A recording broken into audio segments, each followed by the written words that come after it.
welcome to Super Dope Plus Ultra. Getting better, dude. Very nice. This is episode 106, The Unforgiven. Kyle, how are you? What'd you think of the episode? Now are you unforgiven too?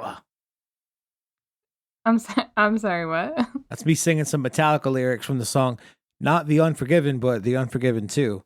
Little did you know, Kelly, there's a sequel to the song, The Unforgiven by Metallica, and it's called The Unforgiven 2. I didn't even know there was an original version, The Unforgiven 1. Well, it's not The Unforgiven 1, it's just The Unforgiven. Yes, it exists. Go check it out. It's from the Black Album. If you hear it, you'll be like, oh, it's that song. Oh, right. Just gotta brush up on all my Metallica. It would be like, yo, I've heard this song a million times while dudes were working construction as they were listening to HJY or some shit. Like, and whenever somebody listens to HJY, The Unforgiven's on. Nice. I can't remember the last time I turned on the radio. Yeah. Sometimes in the car, but typically no. I'm just listening to podcasts or YouTube or whatever. Yeah. My own cultivated playlists. Of garbage tastes. Yes. I've actually branched out and created a playlist that I just called What the F is This? And it's like weird hyperpop that makes me feel like I'm gonna have a heart attack, and I'm actually really into it. The idea now that I know hyperpop exists gives me like an oncoming heart attack. Like, I don't know what the fuck hyperpop is. I don't want to learn any more about it. Now that I know that exists, I feel like I've at least doubled my risk of having a heart attack. Yeah, a playlist that I really like is called Hyperpop to calm my squirrel brain. And yes, it's like music that is so weird that you can't even really have thoughts. Word. Well, Hyperpop Squirrel Brain, not for this episode though, because this episode, dare I say it? Do you think I shall say it? Do you think I should say it? Super dope! This episode's super dope! Oh my god, it was super dope. Super dope. I'm glad you said it. I loved it. I liked this episode a lot. So, yes.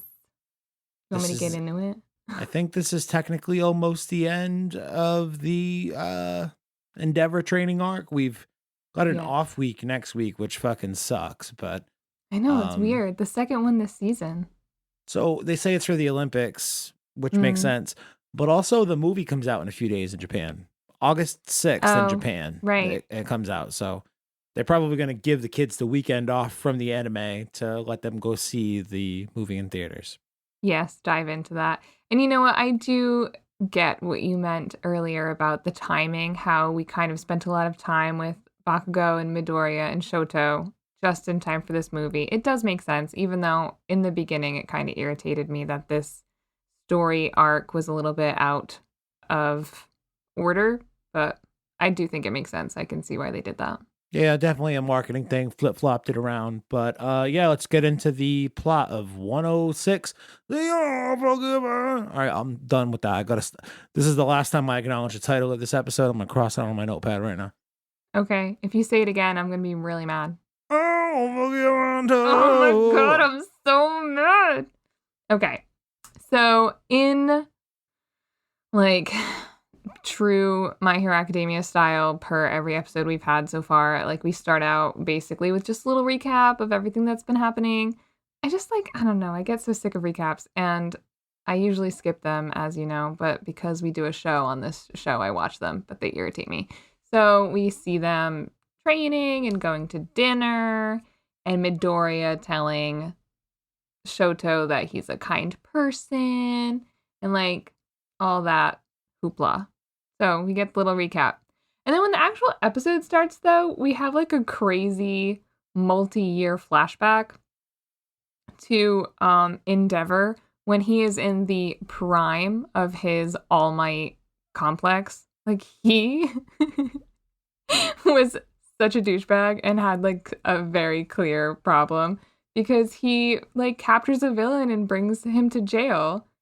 And the first thing he says to the people who are thanking him, they're like, oh my gosh, Endeavor, thank you so much. And he's like, oh, I know that you're thinking that All Might would have done this half an hour faster. Like, you look like a psychopath. Like, get it together, Endeavor. No one is thinking that. And even if they were, no one else is saying it out loud. So stop it. You look crazy.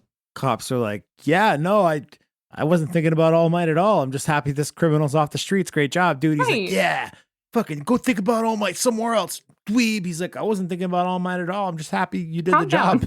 Endeavor. Why do you keep bringing up All Might? This is weird. Like, you have a problem.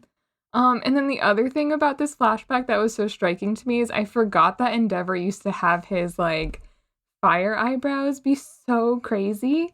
And his fire so fucking big. Chin strap and shit, yeah. Yes.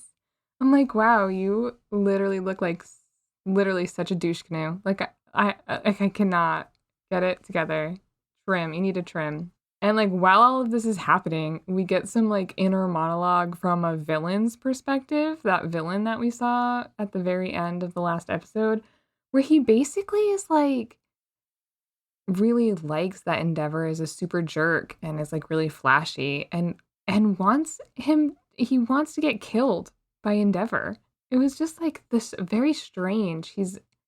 He's like, oh, the only thing that I can control, the one thing that I have the right to control is how I leave this life. Like, it was so weird. I was like, this guy gives me the severe creeps.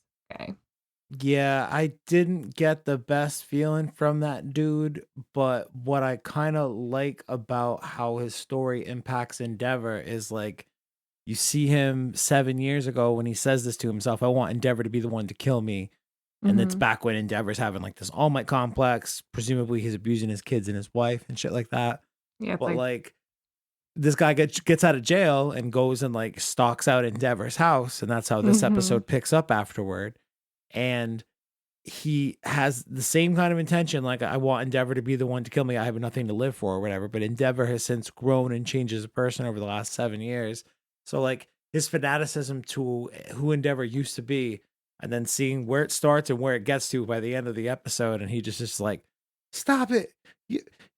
I don't know you, Endeavor. Say the Endeavor that I want to have kill me. Get away from me, you fucking pure-hearted dweeb. Make it nice with your family. Like, while this villain was very, like, off-putting with how creepy he could be. Yes. I believe his name is Ending, is his name.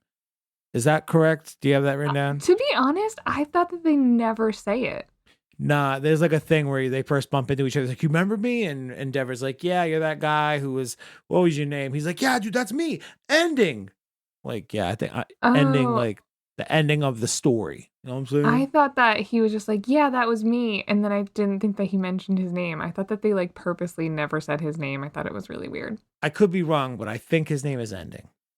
Oh, maybe that's why he's so suicidal. But to see where like he gets to by the end of the episode when he gets like recaptured, spoiler alert, it kind of illuminates, pun fully intended, for how bright of a motherfucker Endeavor is with his fire and stuff. Kind of illuminates like how far Endeavor's come since back then to now. Yes, no, I agree. I think even just that little clip in the beginning highlighted it as well, like how and like shallow he used to be. You know what I mean? Just like, oh, he had no depth. Anyway.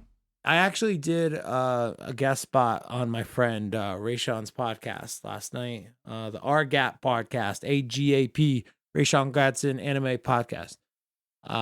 And we mostly talked about Dragon Ball, but My Hero Academia came up at a certain point because he like paused in the middle of the conversation. He's like, yo, man, last time we talked, you said that you don't watch any other anime besides Dragon Ball?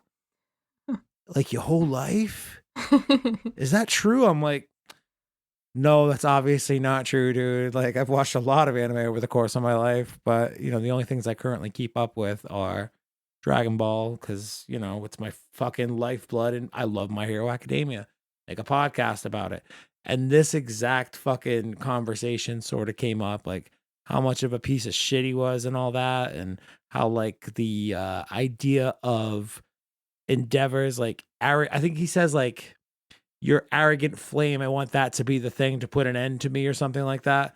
And how like his flame is not as arrogant these days now that he's you know, trying to come into his own as a number one hero and trying to be a better example and not the person who's just consistently chasing All Might's back. Yeah, I talked about that with Rayshawn last night. If it's published, maybe there's a link to it in the show notes. Go check it out. But yeah. I agree. Did you notice that this villain gets juiced up on whatever that weird drug is again? They don't call it trigger this time, though. They call it They don't call it. boost. Yeah, it's the boost. See, that's why I found it's so confusing. Like, why did they use two? Why didn't they just keep it as the same drug both times? Would have made a lot more sense to take a continuity if they just called it boost both times. Because I was like, oh, we got some weird, mysterious drug use. No, instead they got to make their own new drug that basically does the same exact thing with a more annoying name. So that way the boys can go to fucking Europe for a couple days on summer vacation and go bust up some criminals doing trigger out there, not boost. Very different stuff. Very different. Yeah, okay. Anyway, so after this happens, right, we get a little glimpse of like the Todorokis in the house. And I mean, it seems like they're talking about Toya, right? But they again don't really talk about what happens, but we do get a little bit more of like some time frame stuff because Fuyumi is like, "Oh, Shoto, I can't believe you never mentioned this to your friends." I'm sorry, but it's not exactly like a great conversation starter. Like, "Hey, I've got this traumatic family and by the way, my brother's dead." Like, "Oh, great." You know what I mean? Yeah. Anyway, I guess this all happened, whatever it is that happened with Toya, happened right after the mom was hospitalized. And that was also part of the reason that her condition declined so much and she was in the hospital for so long. Because, just like a reminder, she's been in that hospital for 10 years, like a decade. And I'm not saying that the incident with Shoto wasn't sufficiently traumatizing for her to need this kind of care, but it does make sense to me that this on top of it made it even worse. Like, she wasn't there for that. She is now in the hospital and then her son dies, so I can like see how that made it a lot worse. But like after that riveting super appropriate conversation for friends that you have over for dinner, Endeavor is like, "All right, time to break it up. I gotta take you back to school." Yep, we gotta go back to school, motherfuckers. And so they're all saying their goodbyes and like, "Oh my gosh, thank you so much for being Shoto's friend. Oh my god, thank you for being there for Shoto as well." All right, so I don't like to get into the ship bullshit that is in this fandom, but after today, I fully ship Midoriya Izuku with Fuyumi Todoroki. Todoroki Fuyumi. I'm gonna tell you something, Kyle, and random people on the internet.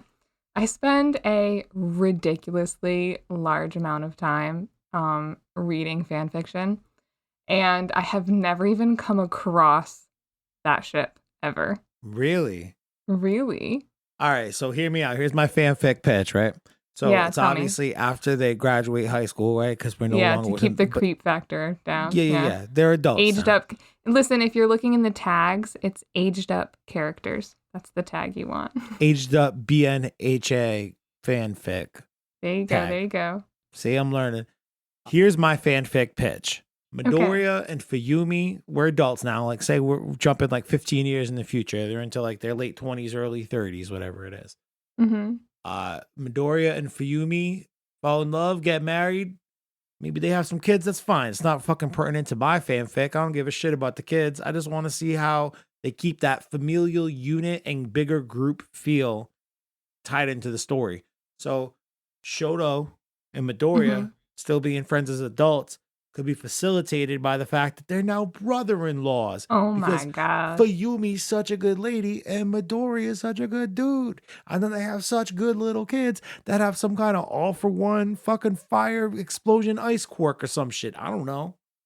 Nice. Okay. I don't really know how Fuyumi's quirk works. I know that she's got mostly white hair with specks of red, so I assume it's mainly ice-based stuff. I don't know, but go fucking post wherever you find your fanfic stuff and ask why nobody's ever written my fanfic and tell them to do it. I want to read that. I'll definitely pitch it. Put in a personal request for my favorite fanfic ships. I'm just going to say it sounds a little vanilla, but that's fine. What do you mean? She would probably be a really good mom. She's an elementary school teacher. Yeah, she'd be a great mom. Duh. That's why I'm putting him with fucking Midoriya. What do you mean vanilla? I'm just saying, it seems a little vanilla. Like, oh, Midoriya What do I gotta just do? gets married and has kids and lives a nice life. So boring. Where's But the he stays angst? he stays friends with Shoto. Bakugo's their neighbor. Didn't I not say that? He's the Wilson to Midoriya's Tim Taylor. They live next door to each other. Oh my gosh, I can picture that. Yeah, Bakugo, instead of like just peeking his nose up over the top of the fence, he just perpetually does his explosions. And he's like, fuck you, Deku. I hope this bothers you and your kids. I'm a jerk and I hate you, even though I'm like 35 now. I used to love that show, Home Improvement. Oh my god, top tier. Really? The son, one of the sons, I think the youngest one. Is that the one? His name's like Tyler something or other. James. You're thinking of Jonathan Taylor Thomas, the middle Oh son. my god, yes I am, because I had a huge crush on him when I was a kid. So cute. He was the voice of Kid Simba. No way. Yep. This is the second time I talked about Lion King today. You're welcome. He was also in the live action Pinocchio movie of the 90s, I believe. Weird. And I believe he was also in a family comedy with Chevy Chase called Man of the House, in which one, if not both of them, wear a Native American headdress.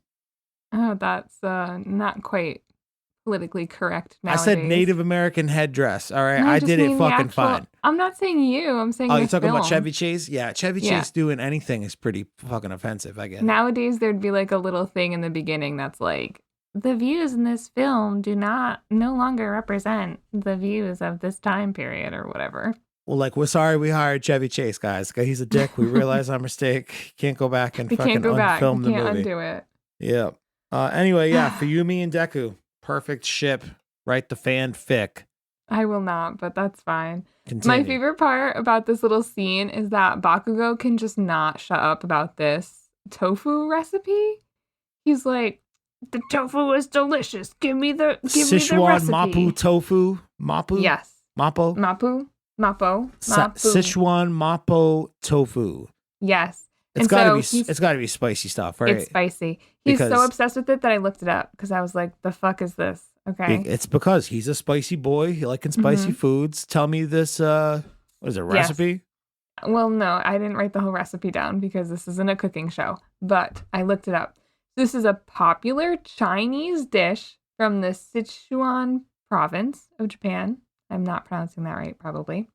And what it is simmered beef with fermented bean paste, simmered tofu with fermented bean paste, ground beef, and then the whole thing is cooked inside of a sauce that the main ingredient of the sauce is red hot chili oil and peppercorns. So it's very spicy. Hell yeah. Yeah. And that's what it is. Sounds right up Bakugo's alley. I guess. I was just like, why doesn't he shut up about this freaking tofu? But anyway, that's the recipe. I mean, he only talked about it twice, right? He's not even that bad. I mean, but in the episode before, he just kept being like, you're ruining the tofu. I don't know. Stop ruining my tofu. Well, while they're doing this and they're having their little pleasantries and they're like about to get whisked off in the Batmobile, Natsu is like calling up his girlfriend, maybe? I don't know. He's on the phone. He's like, yeah, sorry I had to cancel our plans. Like, calling his boyfriends. Yeah, maybe. I think plural. Both of them at the same time on like a group call. Well, anyway, he's like on the phone remaking his plans or whatever. He's like, sorry, my dad sucks and I had to do a family thing. And he gets like jumped by these white lines. I don't know, like the lines of the street. They just come up and they get him. So the boys are having a little ride in the car in the Batmobile, and Natsu's been kidnapped. And I have got to say that I already knew the Todorokis had a driver technically, but he was not what I was expecting. Right? Like, this guy had a personality on him. He's explosive. Like, well, I guess he's fiery himself, much like Endeavor or Shoto, but also like he pops off at the mouth and like bites back with his words. Yeah. Just like Bakugo. Like I know they got into it. It was awesome. I believe his name is Kurumada. Oh, nice. Because I didn't write it down. I just called him the driver. Kurumada. Kurumada-san. Kurumada-san. And he also says the word zounds. Zounds. That makes me think of Zoinks. Yeah. From Scooby-Doo. Zoinks. Or like Jeepers. And then Shoto's like, Zoinks. Zoinks. The fuck did you just say? Zounds. The heck is that? Zounds. Yeah, Zounds. That's weird. Yeah, I do like that he's so quick to tell Bakugo to shut the hell up, though. He's like, Endeavor, when did you start giving shithead rides? He's like, when I became the number one hero. Number one. Yeah. I gotta be nice to these stupid shithead kids. It's like a charity fucking ride, you know? So they do a little bit of admin in the car. They're all like jammed in there, you know? And I do agree that, you know, because Bakugo was like, yo, you're the number one hero. Can you get a bigger car? I do kind of agree. Like, what are you doing driving a little 4-door sedan? Like, why don't you get some kind of like SUV? Like, what happens if you just like have stuff with you or like go off-roading or something? Because like this thing just doesn't seem to fit people in it. If I was Endeavor, dude, I'd never take a car anywhere. I'd fucking fly everywhere by myself. I mean, wouldn't that get tiring? Nope. I guess. What if it's raining? I don't give a shit. I made a fire. What are they gonna do? Fucking is the rain gonna get me with my fire drying me off constantly? Probably not. Let the rain fall down. The Hillary Duff song. Oh. Anyway. Okay. I'll be sure to cut that from the pod. Word. Please. Thanks for letting me know that was a Hillary Duff thing. I just started singing it and realized I only know that one part, so that was embarrassing. I mean, what's worse for me is that I kind of recognized the melody you were singing. Right? I was like, hey, what is that? What is that? It's a Hillary Duff song. Never mind. Let me attack it fucking profusely. I love Hillary Duff. Profusely? Profusely. That's the word. Profusely. Hillary Duff is the shit, though. She's awesome. Remember that time they almost made a grown-up Lizzie McGuire show? And then Disney was like, no, because you want to talk about having periods and stuff, and that's gross. Oh, my God. I have to tell you my two biggest disappointments from 2020. The Hillary Duff remake got canceled. Oh my God, I was devastated. And Bernie Sanders didn't actually run for president. Like, those were the two things that just killed me. I've never been so let down. I felt personally attacked by Hillary Duff, how dare you, and Bernie Sanders. Like, my biggest letdowns of 2020 were the pandemic, my mental health, a girl. I lost all my gigs. I lost my job. And now I just make podcasts all the time. I do think that I had it worse. So, did you hear me? With Hillary Duff and Bernie? Yeah. And Bernie Sanders. Gotcha. No, you're right. You're right. You definitely did not have a fair go at 2020. I know. Good call. My bad. I didn't mean to make this about me. Yeah. Thanks. Okay. I was kind of like in the middle of something and you just had to go make it all about you. Good point. My bad. Well, they do some admin in the car and we get a schedule change, right? So now that they're going back to school, they can't be spending all day every day with Endeavor, living in his little agency with his burning sidekickers and whatnot, right? So they're going to be working with him on the weekends and then also 2 days a week if they can make it work with their school schedule. And they have finals coming up. So the boys have got like lots to do. Okay. And while they're putting together little, bits on their schedule, they get attacked and Natsu comes flinging around in the air all wrapped up like a piñata. Okay. Like getting whipped back and forth like crazy, wrapped up like a little mummy man. Like, what are you doing, Natsu? Stop doing that, you dummy. You can't be fucking playing out in traffic, dumbass. You're not a kite, okay? Get down. You're going to hurt yourself.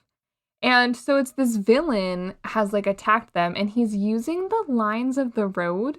Like, I think that his quirk was really weird, because even though I saw that it was the lines of the road, when it was, like, all in the air and stuff, it just reminded me of toilet paper. Yep. I agree with that 100%. It's like what it looks like. It was like when you TP a house.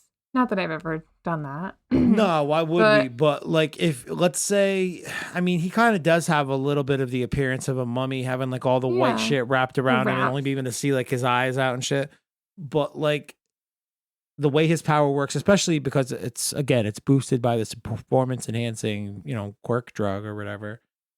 It does look like he's shooting toilet paper out of his hands, and he has Toya wrapped up in it, and he's flipping cars with it and shit. And yeah, it literally looks like toilet paper. It's a little stupid, but like, thankfully they're to like kind of illustrate what the heck's actually happening. They're in a car, so yeah, he manipulates the lines of the road and flips the car, and it's like, oh, all right. Suddenly this toilet paper feels a lot more deadly to me. Charmin, ultra strong. Quicker, ultra fucking pick her up. That's a bounty thing, and I just butchered it. It's fun. It's fun. Bounty. Nice. I feel like we're doing a lot of advertising this week. Are we? Yeah, we've talked about Bounty and Charmin, Hillary Duff. Bounty, Hillary Duff. Do we talk about MTV? No, but they are celebrating their 40-year anniversary. Yeah, they're a zombie channel. I read that term today. I was like, zombie channel, huh? But it's true. What does that mean? Because it's like, won't die? Well, partly, like, yeah, so long as cable's around, MTV will be around. It's self-sustaining, but like, it's basically just a channel to exist to sell advertising, and whatever quote unquote shows they put out, like in between, it's like, so, little thought or effort is put into it. It's very like cost effective kind of stuff. And it's because they don't give a shit. Like, they're not showing music videos anymore. They're showing crappy reality based television shit. Imagine if MTV never came into existence. I do wonder where our country would be. I mean, it was very revolutionary at the time.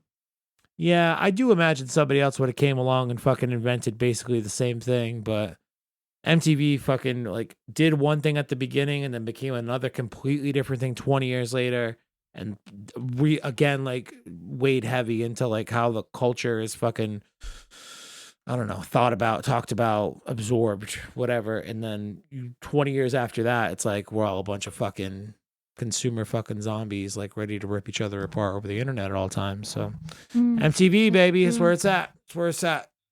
Nice. Thanks, MTV. Dickheads, you guys did this. All right, I'm done. Sorry. No, it was just, I didn't know if you had anything else to say about MTV. I do. Fuck them. All right, now I'm done. All right, awesome. Well, they get attacked, right, by this villain, possibly named Ending, but I feel like that's suspicious. I don't think that's its name. Ending. They get attacked by this villain, and he uses the lines to kind of like tape the car down, right?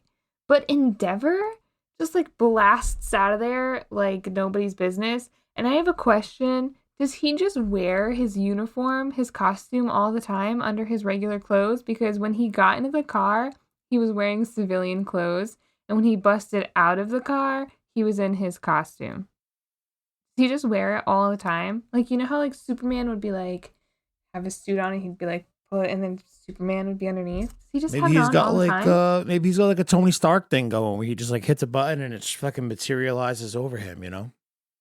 Maybe, because I was trying to think of like how it would work out. He could not be wearing that underneath his jacket because his costume has those weird shoulder things. Yeah, I like that our brain both went to the same place. Yeah, I was like, how did you get changed so fast? You know what kind of confuses me about Endeavor's costume is his like boots? Oh. I guess it's kind of like the same idea as his boots, yeah, but like the lines on the back and his chest, like it's these lines of fire that are just constantly like lava-y. Like, what is that? It's flames and they're just constantly emanating. But like, here's the thing: it's not like a pattern because they move constantly. Right? Is it like a is it like a translucent part of the suit, and like underneath Endeavor's suit body? Is these flames? Is that his body? Is it like giving us an X-ray vision view of inside of Endeavor's body? And it's these flames. Like the flames trip me out. Like, it's a cool design, but it doesn't make a whole lot of sense. And I see it, and each time I do, I'm like thinking about this way too much. It's kind of ruining it for me. And now I don't want to watch this anime anymore because it seems stupid as hell. I agree, because when he busted out of the car, I was like looking at him and I was like, there's no way he had those boots on in the car because he'll burn up the car interior, the carpet. Like, how do you walk around with your boots are on fire? Not burn the grass and stuff. He busted out the roof of the car instead, and just he's gonna buy a new car. Just wear the boots in the car, man. What? It's so ridiculous. So he like busts out of there in his costume somehow and faces off with this villain who is like you said, he was like, hey, do you remember me? And he's like, yes, you're that villain from 7 years ago. And he's like, cool, I'm here to like finish what we started before. And flat out tells him like, I want you to kill me. I have your son here to ensure that you'll do it. And like while this is going on, the students, Bakugo, Midoriya, and Shoto, they like also bust out of the car. Hit pause. This moment right here straight up gave me goosebumps. This is one of the most badass things I remember seeing in My Hero Academia in a long, long time. Like, the car is stuck. Endeavor pauses when he like realizes that Toya's in trouble or whatever. It flashes over to the car. The boys bust out of the car in their school uniforms still. So they don't have like the Endeavor magic of just suddenly being in their fucking uniforms. Right. I guess that's a skill you like acquire over time. I don't know. But they do have the driver, Kurumada. Yes. And he's like, hey boys, by the way, I know that you just busted out the car to go save Endeavor and Toya, or not Toya, Natsu. You forgot something. He hits a button. It like launches their 3 uniform briefcases up into the air. Deku jumps into the air, grabs them, Kachan, Shoto, and like throws their cases at them, and they all just get their shit on, and boom, they're in the fight. Like, I know, it was so smooth. It was like one of the most anime fucking things I've seen in a really long time. And it was so quick and ultimately like inconsequential, like in terms of the scale of this world anyway. But it was just so badass. It was so fucking dirty. I love that shit. I wrote down, what the fuck is this, the Batmobile? Because I was just so shocked when they just popped out of the side like that and flung out like an ejector button. I was always got to be prepared. And that's what I was saying. I was like, wow, they like were really ready for anything. I mean, what else could you put in there? Like your lunch bag in case you forget your lunch. And they're like, Endeavor, you forgot your lunch. Like, it was just crazy. Handy dandy. I would put like promotional t-shirts in there. And like use that car like on the weekends to like go through parades and shit and be like, who wants t-shirts? Endeavor Agency and the Flaming Sidekickers, we're dope as hell. Buy our toys and stuff. Don't put that on a t-shirt. We got a big thing this year in terms of hitting goals with our merchandising agreements. So here's a free t-shirt. Flaming Sidekickers, go. Out of the Batmobile. I liked that. I liked that moment too. And I wrote that down because I was just like, this is so cool. This car is so cool. The flow, the fact that there was no hesitation from them. They just were so into it. It was awesome. And they go out there to fight and they're like fighting against these. Again, I do know that it's road lines, painted road lines, but it's just like is seriously like toilet paper. So they're just like fighting against these lines. And Endeavor is like kind of gets over a little bit of his initial shock and is trying to go after this villain, and he literally uses Natsu as a shield. And something happens between the two of them when Endeavor sees Natsu's face where he just goes into like literal panic mode, like, you know, fight or flight, but there's also freeze, you know, so he didn't have like a fight response, he didn't have a flight response, he had a freeze response, and he was just like stuck. Like, Endeavor having a moment. And I'm like, yo, you're the number 1 hero, get it together. And you know what? I didn't even have to worry because that's what the boys were for. And they freaking swooped in and like saved Endeavor's butt and like saved Natsu, obviously. They go after this villain and he's like, well, looks like no matter what I do, you're not going to kill me.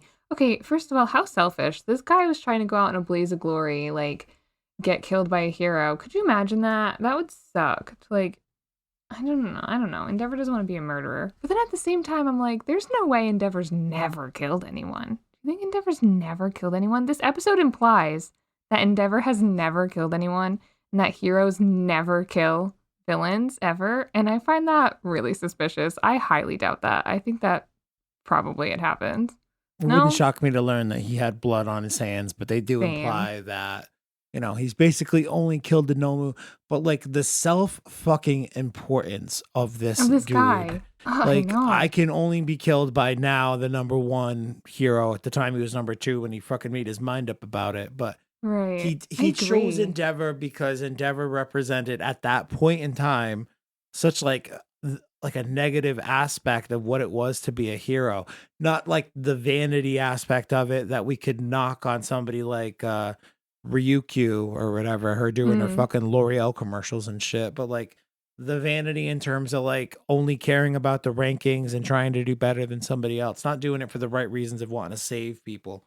Right. So his bright, arrogant flame, as homie put it at a certain point in the episode, it's like, that's why he wants to go down by that flame, because he wants to like have it be underscored by the fact that a shitty hero killed him, this person who had nothing else. He had nothing to protect. He had none of his own family or like own ambitions in life. He basically just wanted to die, but he wanted to die, but at the same time feel like important about it. So tried to give it some kind of worth or meaning by having Endeavor be the person to do it. Exactly. Like he'd be remembered. Actually, this is part of the reason why I thought that they purposely never give us the villain's name, so we can't ever refer to him by name, because a big thing that happens in the news is that people, when they do go on like rampages and stuff, they want to be like remembered, and then their name gets plastered all over their news, and their face gets all over the news, and like they become kind of a sensation. So I sort of thought that they purposely didn't tell us this villain's name because of that. But I feel like I should look it up now. I know. Should we check? I can continue if you want. Hold on. I got to look it up before we do it. Okay, cool. Because I really feel like they didn't tell us.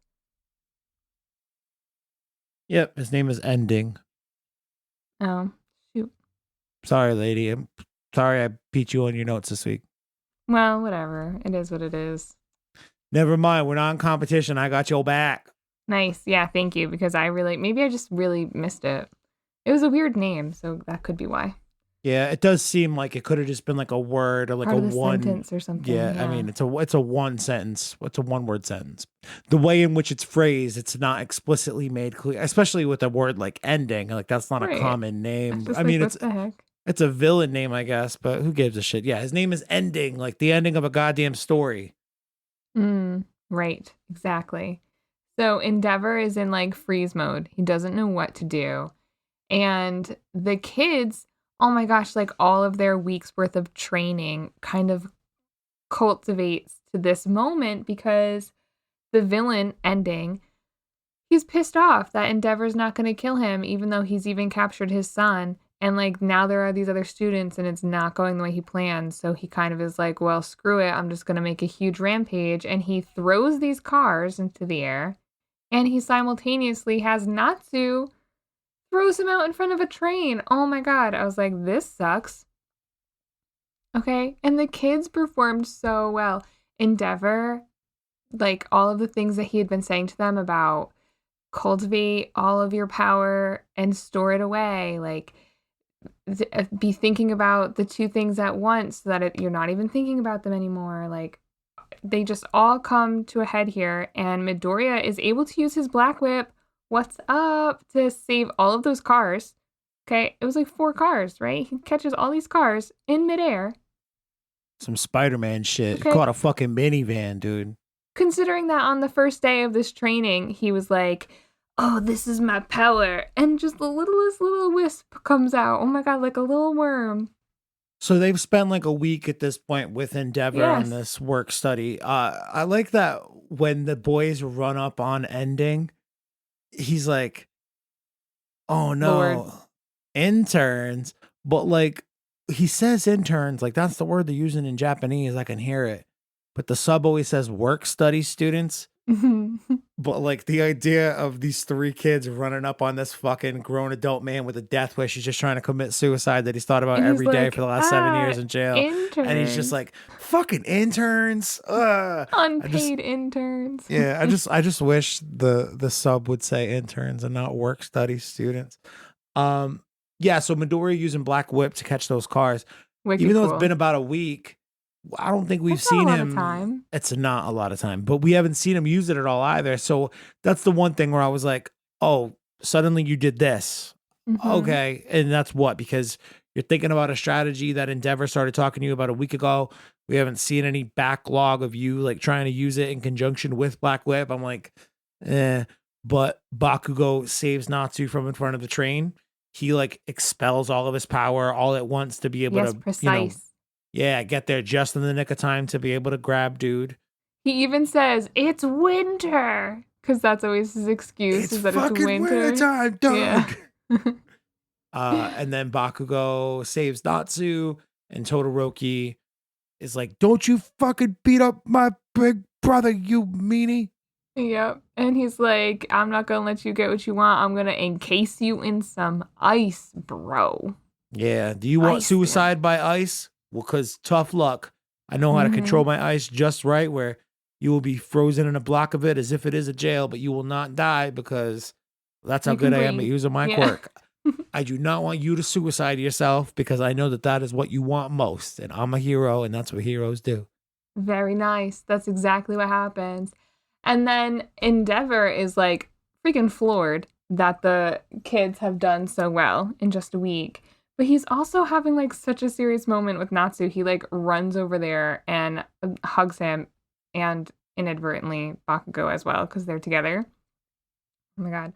And then this part I thought was so funny because Bakugo is like not cool with the contact. He's like, get away from me, you freaking old man. Like, you smell like old man smell, gross, right?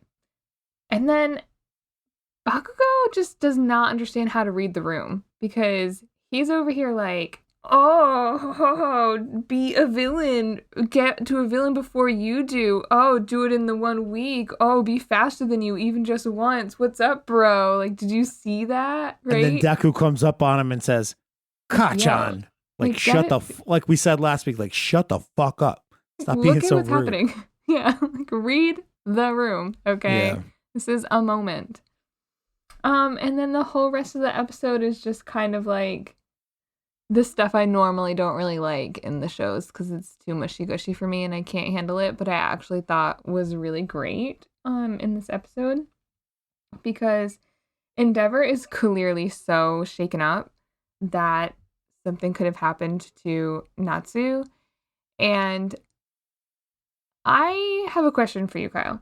So Endeavor says to Natsu, because Natsu like kind of gets over his shock and is like immediately like, get off of me, right?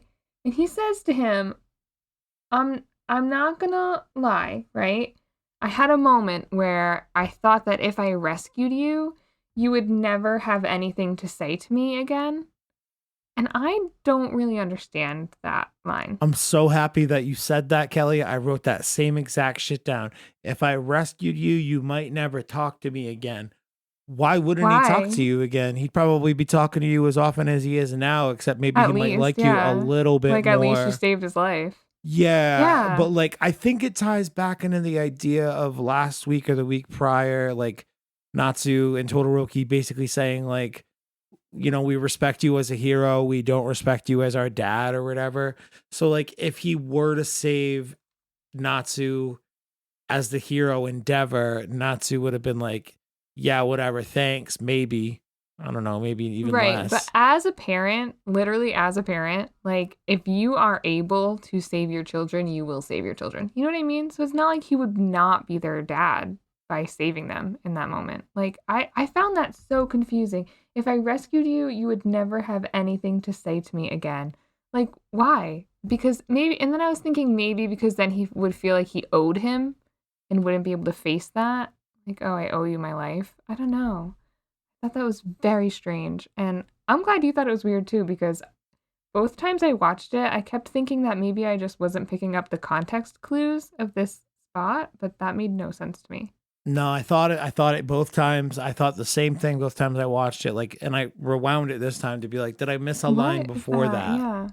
Yeah. The rest of the conversation I could follow along with and made sense. It was just this one part. I was like, I don't understand. Maybe it's translated weird, or maybe it's like a sentiment that makes more sense when it's heard in Japanese. I don't know. That made no sense to me. If I saved you, you wouldn't have any reason to talk to me ever again. Well, if you don't save him and he's dead, he's never going to talk to you again then either. So it kind of seems pretty clear which one you should do. Yeah, very confusing. All right, I'm glad we're both confused by the same thing on that word. Okay, good, yeah. But so after that though, like they're talking to each other, and Endeavor basically was like, because Natsu's like, well, you know what? No matter what, seriously, like literally no matter what, I'm never going to forgive you because I'm not kind like Shoto is, right? Because remember how we were talking about it last episode? Like what one of the siblings would we be? Would we be like Fuyumi trying to get everyone together? Shoto, who's like chaotic neutral, or would be like Natsu, who's like really not into this forgiveness game. And I really identify with Natsu a lot in this because I think this whole situation is so difficult for everyone involved. And Endeavor, oh my God, I honestly thought he handled this so well because he's like, yeah, you don't have to forgive me. I'm not doing any of this for forgiveness. Like, I just want to atone for my actions. I just want to do whatever I can to make up for them. Even if you don't forgive me, like regardless of forgiveness, that's not my intention. And even if you don't think that you're a kind person, you keep coming to these events and you're not doing it for me, obviously, and you're not even really doing it for you because you don't want to forgive me, but you're doing it because you are trying to be a good brother for your sister, and you're trying to be there for your mom, and you're trying to be there for your brother Shoto. You are a kind person. Oh my God, and it makes Natsu cry, and I am not gonna lie to you, Kyle, like, I don't normally get emotional during these episodes, and this had me kind of choking up a bit because I thought that was so beautiful. Like, I feel like he handled it so well, just because this situation sucks for everyone. Like, it sucks for Endeavor. He goes on to say that, like, it kind of goes full circle about him having that dream where his family is all together and they're having dinner without him. So he kind of has this idea that he should like build a new family home for the family without him. And he mentions that he thinks about this every single night before he goes to bed.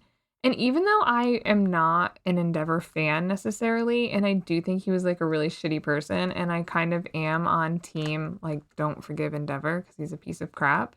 Like I feel so bad that he does regret this, and it clearly sits with him, and he does want to do better. Oh, it was just like such an emotional ending to this episode.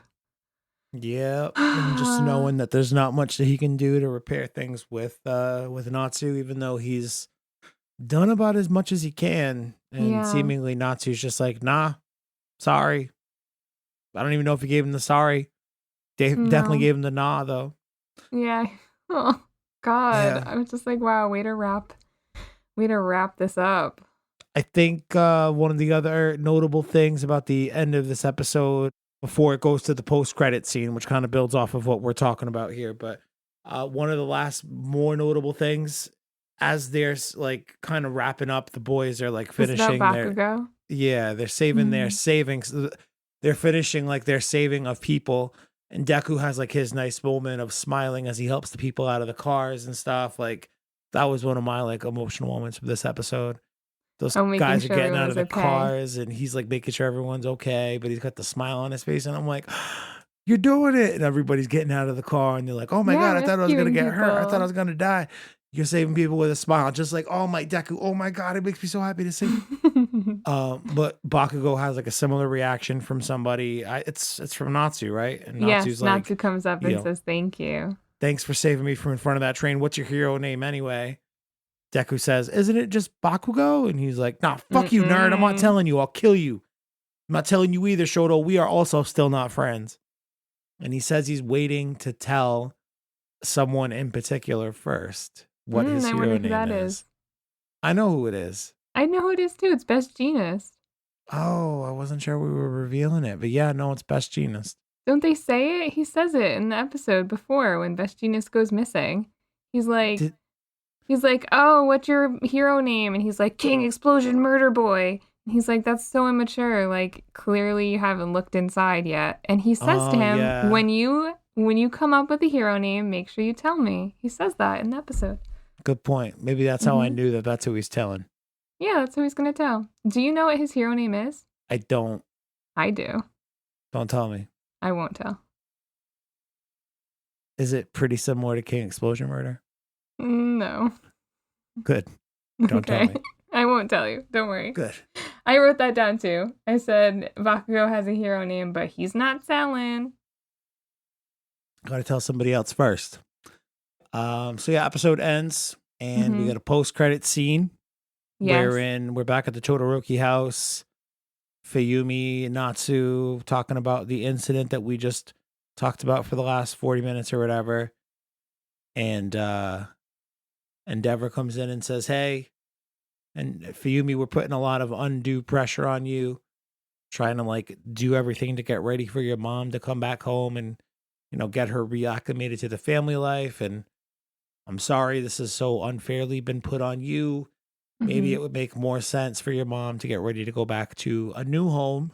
Let's build a new house for you guys to go live at. Fuyumi, Natsu, presumably Todoroki too, but like he lives at school. So I say Todoroki like they're not all last name Todorokis. Yeah. Shoto. That's presumably Shoto as well, but he lives at school. And instead of Endeavor going to live with them, he's going to stay and live in this house, I guess, by himself. I do think it's a good idea to have a home without all those bad memories.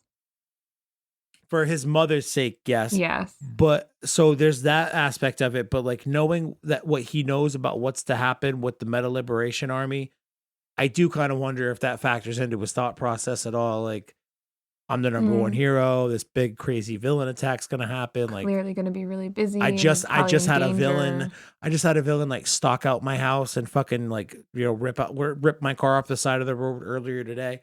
People are obviously able to figure out where I live. Like, I don't want my family to be in danger. I think it might be a twofold thing. Maybe that's just me making shit up on the back end, but. Actually, that reminds me that at one point the butler mentions to him, like, hey, this is twice that you have been attacked, this guy, ending, and then also that star servant glass guy from earlier. So that was actually a really good point. And both make remarks about, you know, Endeavor's fucking flame in the darkness and how it attracts bad things or whatever. Like, ominous. Yeah. Does Endeavor die at the end of this? I feel like maybe... That's the only way. Although I said the same shit about All Might. Like, the only way All Might's story goes from here is dead. And he's still alive. He's still kicking. Yeah. I guess we'll see. But I guess so.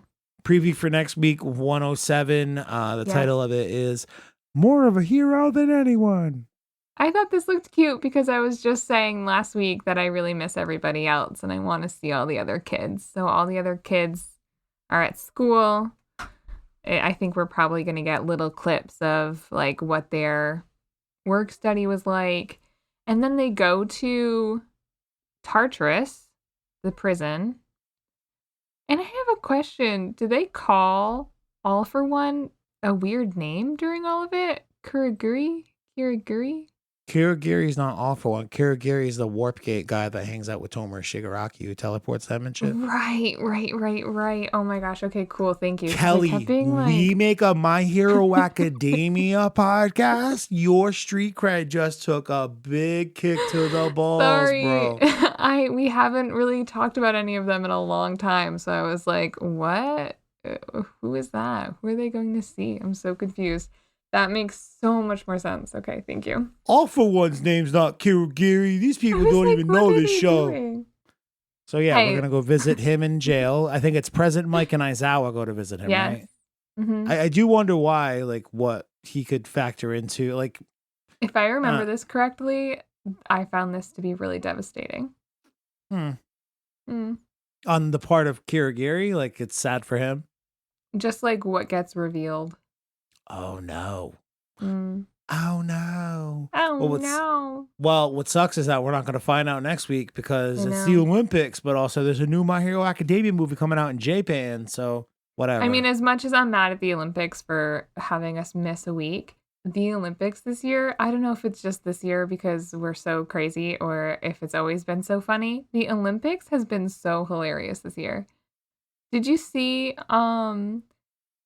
it was like this triathlon swimmer guy or whatever, and he's being interviewed. He's like 19 or 20, and the interviewer is like, "Oh, you have a really nice third leg." And it was like the third leg of the race, but like his third leg, you know what I'm saying? Right? No. No, you don't get what I'm saying? Third leg, you've never heard of that? No. Like on Well, a table? like, are you just trying to make me spell it out? I can't tell if you can't tell. Because the interview says that to him, and then he like cannot stop laughing. And this is Dude, like I can't stop laughing either. This is like a live, nationally played show, and he's just giggling because the interviewer said like you had a great third leg.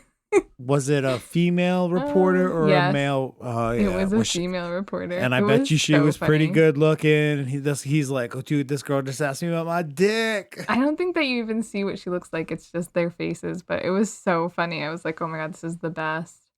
And then like an air surfer dude shaved his head and dyed his hair to look like Aang from the last Airbender, Avatar: The Last Airbender. I just feel like this Olympics is just full of like, I mean, memes, people who were like raised by the internet. Yep. We're at about that point in time where, athletes in their early to mid 20s grew up, 95, 2000 to where we are now. And yeah, raised by AOL Instant Messenger and then into MySpace and then into Facebook. And Facebook's been around for like 13 years now. So, oh God, that's crazy. Yeah, probably longer than that, like 16 years. But crazy. Yeah. Oh my God, dude. Facebook's been around for almost 2 full decades, a decade and a half. Oof. Now. Hey, brother, listen. Facebook is harvesting your stuff. And they sell your data. They cannot get enough. I think the song is growing on me. I can tell. I still hate it, though. I've still only listened to it the first time I ever listened to it, and then the time we listened to it together, and I have not listened to it since. But you know what, though? Because I don't always skip the intros because I've been depressed, so I've been rewatching Haikyuu, and that first season of Haikyuu, man, like the intro song that they use, just, oh my God, is so great, and I listen to it every time it plays. First 3 opening songs from My Hero Academia. The first one, The Day, Peace Sign, and I forget the Sori no Itaiba, whatever the fuck it's called, the 3rd season one. Those 3 opening songs, like instant hits of serotonin in my brain. That's why we start and end the show with one of those 3 songs. I was like, oh, this is so good. No new reviews for yous. Make sure you help us out. Go leave us a review on Apple Podcasts, you fucking dicks. All right, nice. Go do that. Links are in the show notes. Apple Podcast reviews there are literally the best thing you can do for podcasters to like help grow the show. Tell your My Hero Academia friends about it, whatever the fuck. Give us the gold. Give us the gold stars. It's like an Olympics reference. Kind of. Oh. Yeah. It wasn't the best. I didn't, Right over my head, man. I'm on the game. No new reviews this week. And then birthdays. We did just miss one birthday. That's okay. Tell us who it was. Who was August 1st for Kyoka Chiro. I can't believe they had all of those 3 birthdays in a row. And then they never spread birthdays out throughout the year, though, because I find that so irritating. Like, you don't have to have Sero's birthday and then Mina's birthday and then Jira's birthday all in a row. But I do kind of like the idea of them all having like a birthday week together, and they like go out on a Friday, Saturday, Sunday during the day and they just celebrate all their birthdays with all their friends all at once. Yeah, that's true. I can see that. That's that kind of pure-hearted shit that I'm here for. Hey, brother, listen. Gotta celebrate birthdays. Hell yeah. Nice. So her birthday was August 1st, and then tomorrow, August 3rd. So today, the day you are probably hearing this, unless I died or, couldn't get it out on Tuesday. You know whose birthday it is, Kelly? It is Slice's birthday. Slice and Dice. Who's that again? You don't remember the famous person, Slice? The famous villain, Slice? No. She's the lady badass from the last My Hero Academia movie, Two Heroes, right? That's the second My Hero Academia movie. Yes. She's the lady second in command to 9. Right. And there was another hair daggery shit going on or something. I forget. 9 also had one other sidekicky person, right? Like a dude. Yeah. It was like a dude and then the girl. The dude was the fuck's the name of the basilisk? Not basilisk. Chimera? No. Chimera. Was that what it was? Because it was all the different bits, right? I don't know why I thought basilisk, but yes, the chimera. No, that reminded that's me, the beast of all sorts of unknown origins, like beasts intermingling species and shit like that. Like a 7-organ stew. Yeah, I mean, I've never heard of a 7-organ stew, but it seems Isn't that like a famous soup? Not to my knowledge. Is that like how it is in your witchcraft, crow murder raising world? No. You can't kill any large game this week? If he has, I haven't seen any of the remains. I've been like feeding him crazy extra every day because I'm like, maybe if he's just not hungry when he goes out, it won't be a problem. So I feed him, I feed him twice a day, but now I feed him like double what I was feeding him before.